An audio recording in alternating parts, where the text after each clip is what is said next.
성경 구약 마카베오기 학원 신앙의 이름으로 벌이는 저항 서언 언뜻 보기와는 달리 마카베오기 학원은 마카베오기 상권의 연속이 아니라 1마카 1에서 7과 병행하는 이야기로서 주전 175년에서 161년 사이에 일어난 사건을 묘사한다. 저자는 키레네 사람 야손이 쓴 5권으로 된 작품을 간추려 그리스어로 직접 이 책을 썼다. 2마카 2장 19부터 32. 무엇 때문에 저자는 이미 알려진 이야기를 다시 쓸 필요성을 느꼈을까? 이 책의 독창성은 무엇인가? 우리는 저자의 의도가 백성을 보호하려는 투쟁이 하나님의 도우심을 온전히 신뢰하는 믿음의 태도에 뿌리를 두고 있음을 보여주기 위하여 똑같은 사건을 다시 해석하는 데 있다고 말할 수 있다. 이런 식으로 억압자에 맞서는 싸움은 신비스러운 실천적 신앙과 활동을 뜻하게 된다. 저자가 보기에 그 싸움은 손으로 투쟁하고 마음으로 기도하는 것을 뜻하게 된다.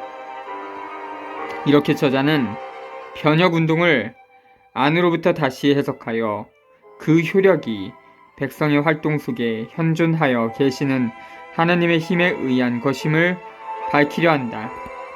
이런 믿음의 관점에서는 죽음까지도 걸림돌 떠는 실패의 표시로 나타나지 않는다. 오히려 믿음을 통하여 부활의 월계관을 쓰게 된 순교자들의 증거는 맞서 싸우는 데는 끝이 없음을, 억압자는 죽음을 낳지만 하느님은 생명을 낳으심을 보여준다. 하느님을 신뢰하는 백성은 두려워할 것이 아무것도 없다. 그들에게는 어떤 상황에서든 승리가 확실히 보장되어 있다. 이집트에 사는 유다인들에게 보내는 첫째 편지 1장 1. 예루살렘과 유다 지방에 사는 유다인 형제들이 이집트에 사는 유다인 형제들에게 인사드리며 참 평화를 빕니다. 하느님께서 여러분에게 선을 베풀어 주시고 당신의 충실한 종들인 아브라함과 이삭과 야곱과 맺으신 당신의 계약을 기억해 주시기를 바랍니다. 또한 여러분 모두에게 당신을 섬기고 큰 정성과 기꺼운 영으로 당신의 뜻을 실천하려는 마음을 주시기를 바라며 당신의 율법과 계명에 여러분의 마음을 열어주시고 평화를 이루어 주시기를 빕니다. 그뿐 아니라 그분께서 여러분의 간청을 들어주시고 여러분과 화해하시어 역경에 빠졌을 때에 여러분을 버려두지 않으시기를 바랍니다. 지금도 우리는 이곳에서 여러분을 위하여 기도하고 있습니다. 169년 데메트리오스가 다스리던 때에 우리 유다인들은 여러분에게 편지를 써 보냈습니다. 그것은 야손과 그의 일당이 거룩한 땅과 나라에서 떨어져 나간 뒤 몇 해 동안 우리가 극심한 고난을 겪고 있을 때였습니다. 그들은 성전 대문을 불사르고 죄 없는 이들의 피를 흘렸습니다. 그때에 우리가 주님께 간청하자 그분께서 들어주셨습니다. 그래서 우리는 희생제물과 고운 밀가루를 바치고 등불을 켜고 빵을 차려 놓았습니다. 이제 여러분이 키슬레우 달에 초막절을 지내시기를 빕니다. 188년 1장 1절부터 10절 기억 전단 유다 마카베오는 그리스 왕 안티오코스 4세에게 맞서는 저항 운동을 이끌었다. 유다는 승리를 기념하기 위하여 예루살렘 성전을 정화하여 거기에 들어와 있던 이방인 요소를 없애고 성전을 다시금 축성하여 봉헌했으며 12월 기슬레우월에 지내는 일종의 두 번째 초막절을 제정했다.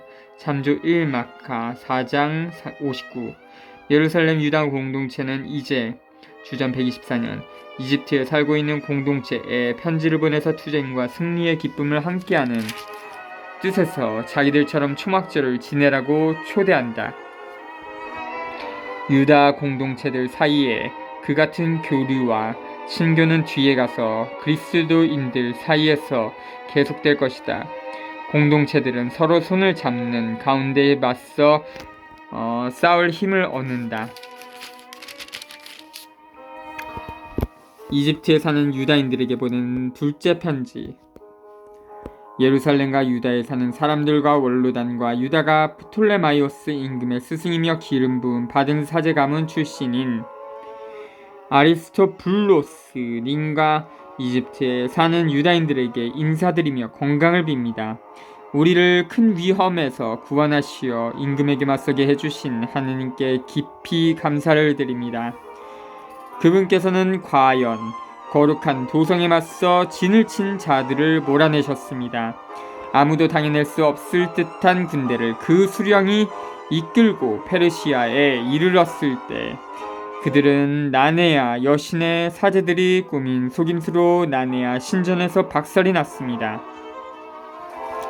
그때에 안티오코스는 그 여신과 혼인한다는 구실로 벗들과 함께 그곳에 갔었습니다. 그는 혼인 지창금 명목으로 그곳의 많은 보화를 차지하려는 것이었습니다. 나네아 신전의 사제들이 그것들을 늘어놓자 안티오코스는 부하 몇을 데리고 성소 경내로 들어갔습니다. 그가 들어서자마자 사제들이 신전문을 잠가버렸습니다. 그리고 천장에서 비밀문을 열고 벼락처럼 돌을 내리던져 그 수령과 부하들을 쓰러뜨린 다음 사지를 찢고 머리는 잘라 밖에 있는 자들에게 내던졌습니다. 사악한 자들에게 벌을 내리신 우리의 하느님께서는 모든 일에서 찬미받으소서. 우리는 키슬레우 달 25날에 성전 정결 예식을 거행하려고 합니다. 그래서 이를 알려 여러분도 초막절에 불의 축제를 지내도록 하는 것이 마땅하다고 생각합니다. 그 불은 느헤미야가 성전과 제단을 세우고 희생제물을 바칠 때에 나타난 것입니다.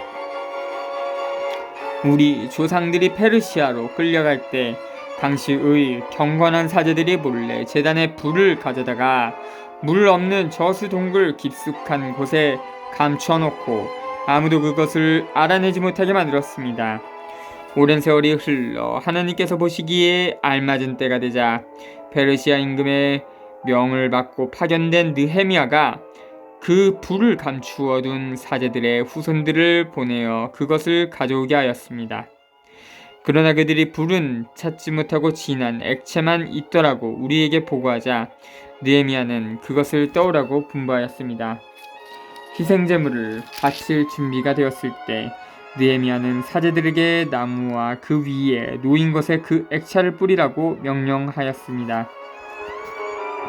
그대로 한 다음에 시간이 흐르자 그때에 구름에 가렸던 해가 비치면서 큰 불이 일었습니다. 그래서 모두 놀랐습니다. 희생제물이 타는 동안 사제들은 기도를 바쳤는데 사제들뿐 아니라 모든 이도 함께 하였습니다. 요나탄이 선창을 하고 나머지 사람들이 느헤미야를 따라 화답을 하였습니다. 그 기도는 이러하였습니다. 주님, 주 하느님, 만물의 창조자, 경이로우시고 강하시며 의로우시고 자비하신 분, 홀로 임금이시며 선하신 분, 홀로 아낌없이 베푸시는 분, 홀로 의로우시고 전능하시며 영원하신 분, 이스라엘을 모든 불행에서 구해주시는 분, 저희 조상들을 선택하시어 거룩하게 하신 분, 당신의 백성인 온 이스라엘을 위하여 바치는 이 희생제물을 받으시고 당신의 이 몫을 지켜주시며 거룩하게 해주소서. 흩어진 저희 결의를 한데 모으시고 이 민족들 사이에서 종살이하는 이들을 해방시켜 주시며 배척받고 멸시받는 이들을 굽어보시어 당신께서 저희 하느님이심을 이 민족들이 알게 해주소서. 저희를 억누르며 오만하게 의수되는 자들에게 벌을 내리소서. 모세가 말한 대로 당신의 백성을 당신의 거룩한 곳에 뿌리 내리게 해주소서.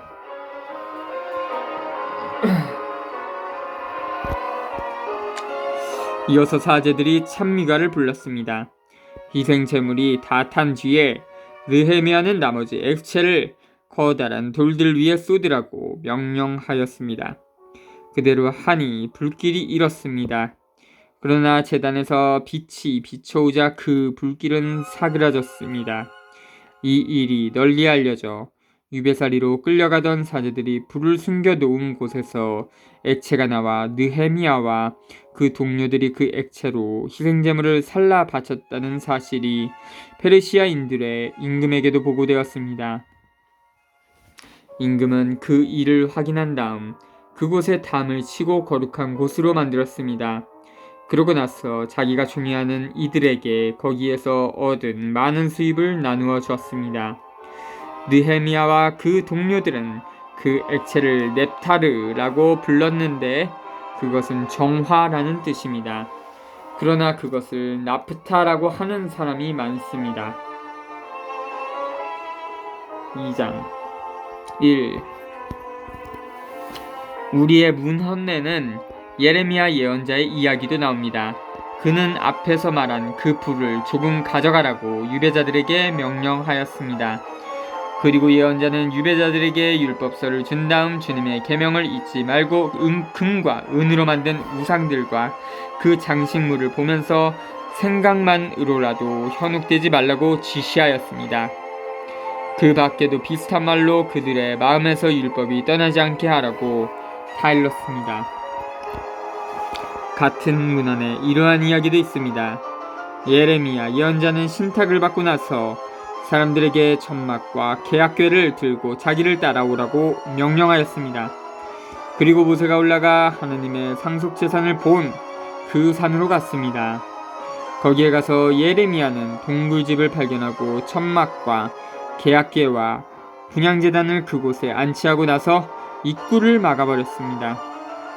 그를 따라간 몇 사람이 길을 표시해두려고 다가갔지만 그곳을 찾을 수가 없었습니다.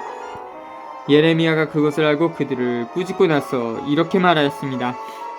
그 장소는 하느님께서 백성을 다시 한데 모시어 자비를 보이실 때까지 알려지지 않은 채로 남아 있어야 한다. 그때 가서야 주님께서는 저 물건들을 드러내실 것이다. 그리고 모세 위에 나타났듯이 솔로몬이 그 장소가 특별히 성화되도록 청하였을 때에 나타났듯이 주님의 영광과 구름도 나타날 것이다. 또 지혜를 갖춘 솔로몬이 성전을 봉헌하고 완공하면서 희생제물을 바친 이야기도 분명히 드러나 있습니다. 모세가 주님께 기도하였을 때에 하늘에서 불이 내려와 희생제물을 태운 것처럼 솔로몬이 기도하였을 때에도 불이 내려와 번제물을 살랐습니다. 모세는 속죄, 제물을 사람들이 먹지 않았기 때문에 불이 살라버린 것이다 하고 말하였습니다. 솔로몬도 같은 모양으로 여드레 동안 축제를 지냈습니다. 위의 문헌과 느헤미야의 회고록에는 이러한 일들과 함께 느헤미야가 도서관을 세우고 임금과 예언자들에 관한 책들과 다윗의 책들 그리고 자원 예물에 관한 임금들의 편지를 모아드렸다는 이야기도 나옵니다. 유다도 우리에게 닥친 전쟁 때문에 흩어진 책들을 모두 모아드렸는데 그 책들이 우리에게 있습니다. 필요하시다면 그것들을 가져갈 사람들을 보내십시오. 우리는 정결 예식을 거행하려고 하면서 여러분에게 이 편지를 씁니다. 여러분도 이 축제를 지내시면 좋겠습니다. 하느님께서는 당신의 모든 백성을 구원하시고 모든 이에게 상속 재산과 왕권과 사제직과 거룩한 예식을 회복시켜 주셨습니다. 이는 그분께서 율법을 통하여 약속하신 대로입니다. 그래서 우리는 하느님께서 곧 자비를 베푸시어 우리를 하늘 아래 온 땅에서 거룩한 곳으로 모아들이시리라고 희망합니다. 그분께서 우리를 큰 불행에서 건져주시고 이곳을 정화시켜 주셨기 때문입니다. 1장 10절 후반부터 2장 18절 성전을 정화하고 봉헌하기 조금 전 주전 164년에 기록된 이 둘째 편지는 알렉산드리아에 살던 유다인 아리스토블로에게 보낸 것이다. 역사 사건과 전설 요소를 섞어서 쓴 이 편지의 목적은 알렉산드리아에 사는 유다인들에게 예루살렘 성전을 다시 봉헌한 이를 기념하라고 초대하는 데 있다. 저자는 경신례를 정당화하고 모세와 솔로몬을 기억하게 하는 불의 이야기, 유다 공동체에게 자기네 전통을 의식하여 통일을 유지할 수단을 주려고 도서관 기념식 애쓴다. 2장 19절부터 32절, 저자는 이 책의 본질에 관하여 말한다. 즉 사건들을 간추려 주고 있을 따름이다. 키레네 사람 야손이 쓴 대작 가운데서 저자는 유다 마카베오의 행적과 니카노르에 대한 승리만을, 다시 말해서 주전 175년에서 161년까지의 기간에 한정해서 이야기할 것이다. 참조 1마카 1에서 7.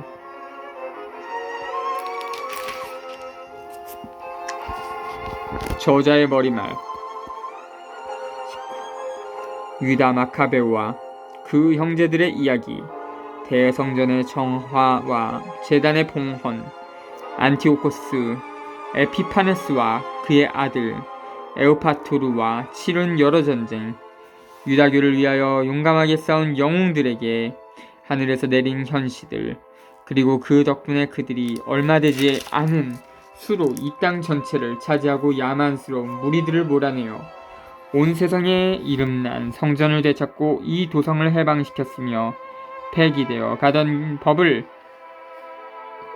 다시 확립한 이야기. 이렇게 주님께서 당신의 크신 자비로 그들에 대해 주신 이야기를 키레네의 야손이 5권의 책으로 펴냈다. 우리는 이것을 한 권의 책으로 요약하려고 한다. 사실 통계 숫자가 너무 많고 자료가 방대하여 이 역사 이야기에 몰입하려는 이들에게 어려움이 있으리라고 여겨 우리는 이 책을 읽으려는 이들에게 즐거움을 주고 외우려는 이들에게 편의를 주며 모든 독자에게 이익을 주는 것을 목표로 삼았다. 요약하는 고역을 맡은 우리에게 그것은 쉬운 일이 아니었다. 그 일은 땀을 쏟게 하고 잠을 빼앗아갔다. 그것은 잔치를 준비하여 손님들을 흡족하게 해주는 일이 수월하지 않은 것과도 같다. 그런데도 우리는 많은 이가 고마움을 느끼도록 이 고역을 기꺼이 받아들이고자 한다. 모든 사건의 자세한 내용은 저자에게 맡기고 우리는 줄거리를 요약하는 일에만 노력을 기울이려고 한다.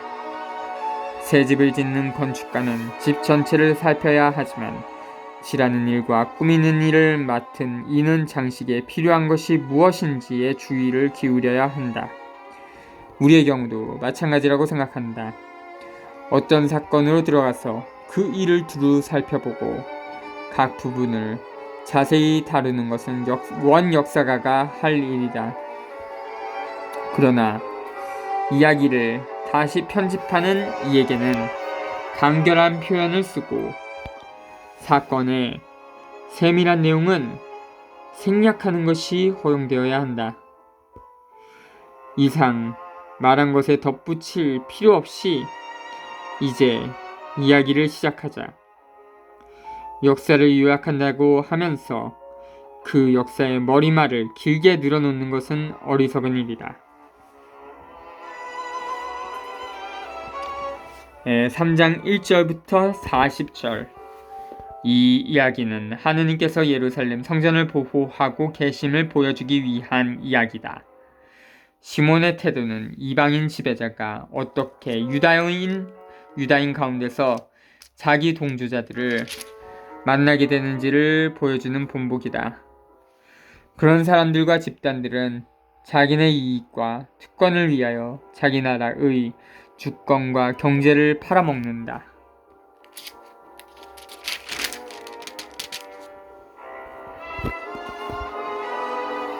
시몬이 반역하다. 3장 1절. 오아니스 대사자가 경건하게 살고 악을 미워한 덕분에 거룩한 도성에서는 사람들이 완전한 평화를 누리고 법을 철저히 지키며 살았다. 그때에는 임금들까지도 성소를 존중하고 최상의 선물을 보내면서 성전을 영화롭게 하였다. 아시아의 임금 셀레우코스도 희생제물을 바치는 예식에 드는 모든 비용을 자기 수입에서 지불하였다. 베냐민 가문 출신으로 성전의 관리 책임자였던 시몬이라는 자가 있었는데 이 도성의 시장 운영과 관련하여 대사제와 의견 대립을 보였다. 그는 오니아스를 꺾을 수 없었으므로 그때에 코일레, 시리아와 페니키아의 총독으로 있던 트라세우스의 아들 아폴로니우스에게 가서 예루살렘의 근고에는 엄청나게 많은 돈이 가득 차 있어 그 액수를 헤아릴 수 없는데 그 돈은 희생제물에 드는 비용이 아니므로 임금의 권한 아래 둘 수 있다고 일러 바쳤다. 헬리오도루스가 성전에 제물을 탈취하러 오다. 아폴로니우스는 임금을 만나 자기가 들은 대로 그 돈에 관하여 이야기하였다. 임금은 행정을 책임진 헬리오도루스를 뽑아 파견하며 앞에서 말한 그 돈을 가져오라고 명령하였다. 헬리오도루스는 곧 여행을 시작하였다. 그 여행은 코일레 시리아와 페니키아의 성읍들을 시찰하려는 것처럼 보였지만 사실은 임금의 계획을 이루려는 것이었다. 예루살렘에 이르러 이 도성의 대사제에게 영접을 받은 그는 자기가 들은 정보를 제시하며 무슨 이유로 이곳에 왔는지 설명하였다. 그리고 그것이 사실 그대로인지 물었다. 대사제는 금고의 돈이 일부는 과부와 고아들을 위한 기금이고 일부는 토비아의 아들로서 높은 지위에 있는 히르카노스의 기금이며 또 사악한 시몬이 거짓으로 보고한 것과는 달리 그 돈은 다 해서 은 400탈렌트와 금 200탈렌트밖에 안 된다고 밝혔다. 그리고 성소의 거룩한 가서 온 세상이 존중하는 성전의 위엄과 그 불가침성을 믿는 이들에게 잘못을 저지르는 일은 절대로 있을 수 없다고 말하였다.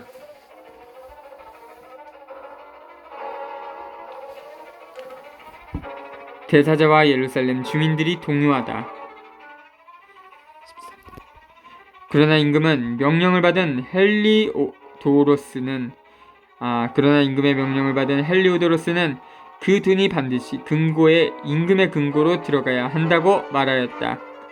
그러고 나서 그는 나를 잡아 그 기금을 조사하러 들어왔다. 그러자 온 도성이 적지 않은 근심에 잠겼다. 사제들이 사제옷을 입고 제단 앞에 엎드려서 하늘을 향하여 기금에 관한 법을 내리신 분께 돈을 맡긴 이들을 위하여 그 기금을 안전하게 지켜주십사고 간청하였다.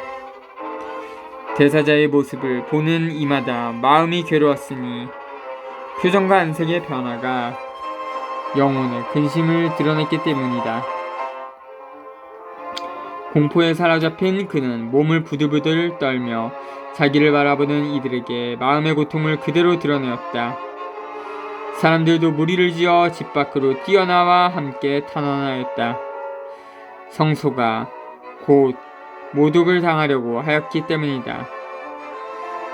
젖가슴 밑으로 자루옷을 들은 여자들이 길을 메웠다. 집 안에 갇혀있던 처녀들은 더러는 성문으로 더러는 성벽으로 함께 뛰어가고 또 더러는 창문으로 내다보며 모두 손을 하늘로 쳐들고 탄원 기도를 바쳤다.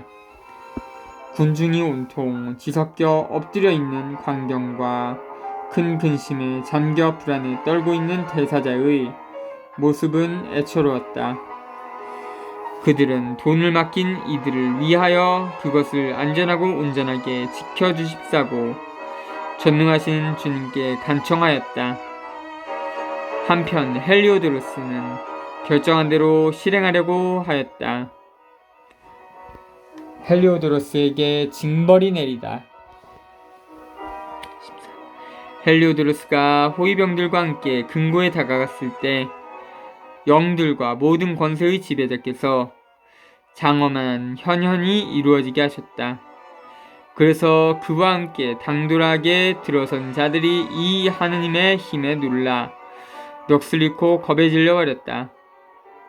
휘황찬란하게 무장한 말이 무시무시한 기사를 태우고 그들에게 나타났던 것이다. 그 말은 헬리오도로스에게 맹렬히 돌진하여 앞발로 그를 공격하였다.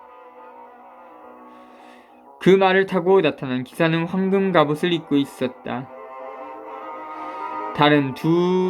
그리고 다른 두 젊은이도 나타났는데 그들은 아주 건장하고 출중한 미남이었으며 눈부신 옷을 입고 있었다.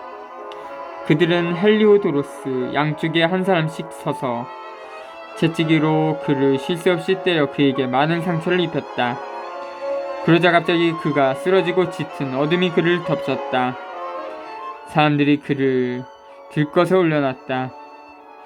그들은 무기를 내려놓고 조금 전에 그 많은 수행원과 그 모든 호위병을 거느리고 앞에서 말한 금구에 들어갔다. 이제는 자기 몸도 가눌 수 없게 된 그를 옮겨갔다. 모두 하느님의 권능을 똑똑히 깨달았던 것이다. 헬리오도로스가 하느님의 힘 때문에 말도 못하고 회복될 희망도 모두 잃어버린 채 넘어져 있을 때 유다인들은 당신의 성소를 영광스럽게 해주신 주님을 찬미하였다. 그리하여 조금 전까지만 해도 공포와 혼란으로 가득하였던 성전은 전능하신 주님의 현현 덕분에 기쁨과 즐거움으로 가득 차게 되었다.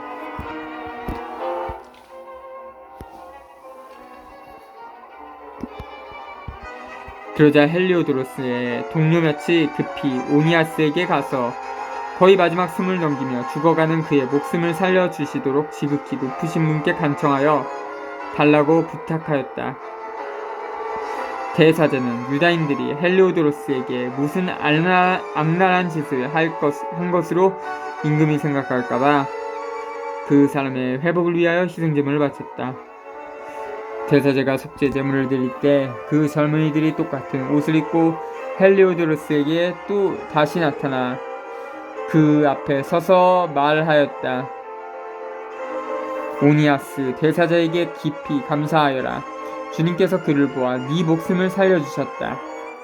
하늘로부터 벌을 받았던 너는 이제 모든 이에게 주님의 위대한 능력을 알려라. 이 말을 하고 그들은 사라졌다. 헬리오도로스가 회개하다. 헬리오도로스는 주님께 희생제물을 바치고 목숨을 살려주신 그분께 장엄한 서원을 한 다음 오니아스와 작별하고 나서 군대를 이끌고 임금에게 돌아갔다.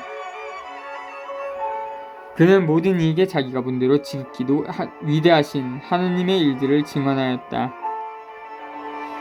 임금이 헬리오도로스에게 예루살렘에 다시 한번 사람을 파견하려면 누가 좋겠느냐고 묻자 그는 이렇게 대답하였다. 임금님께 맞서는 자나 정권의 반기를 드는 자가 있으면 그를 거기에 보내십시오. 설령 살아나온다 하여도 호되게 책시를 당하고 돌아올 것입니다. 그곳 주변에는 정말 하나님의 어떤 힘이 있습니다. 하늘의 거처가 있는 그분께서 친히 그곳을 지켜보고 도와주시며 악한 짓을 하러 그곳에 나갔다는 자들을 내리쳐 없애버리십니다. 헬리오도로스는 금고 수호에 관한 이야기는 이렇게 끝난다. 헬리오도로스와 금고 수호에 관한 이야기는 이렇게 끝난다.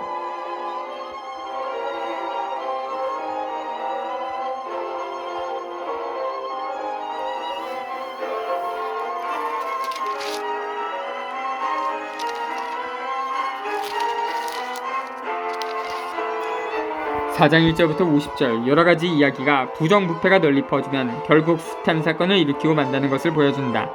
대사제 오니아스를 멀리하고 그리스 관습에 젖은 야손과 메넬라우스는 공동체 안에서 종교적으로 가장 높은 자리를 놓고 싸운다. 여기에서 그들은 도에 지나친 경쟁을 벌인다.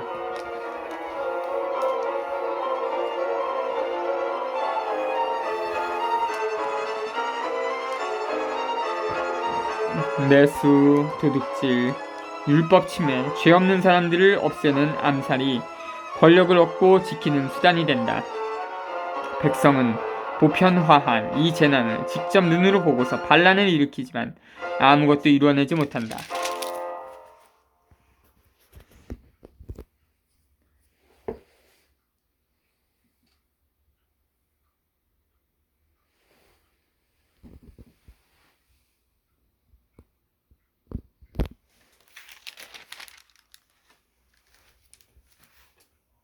자주